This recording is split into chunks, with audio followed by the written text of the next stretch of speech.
ஜமாத் சார்பில் நடைபெற்ற சிறப்பு தொழுகையில நூற்றுக்கணக்கான இஸ்லாமியர்கள் பங்கு பெற்றாங்க. இதுல கலந்துகிட்ட இஸ்லாமியர்கள் சட்டையை திருப்பி போட்டு மழை வேண்டி பிரார்த்தனைய ஸ்டார்ட் பண்ணாங்க.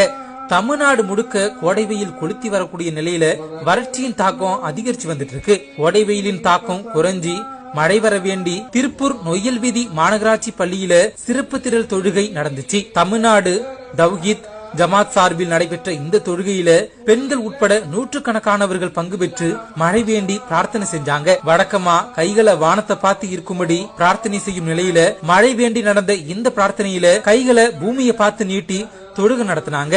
மேலும் வறட்சியில வாழ்க்கையே புரண்டு விட்டது என்பதை உணர்த்தும் விதமா இஸ்லாமியர்கள் தங்களோட மேலாடைகளை திருப்பி போட்டு மழை வேண்டி வழிபட்டாங்க. வாழ்க்கையவே புரட்டி போட்டுருச்சு இந்த வெயில் அப்படின்னு இஸ்லாமியர்கள் வித்தியாசமா சட்டையை திருப்பி போட்டு தொழுகையில ஈடுபட்டது ஆச்சரியத்தை ஏற்படுத்தியிருக்கு.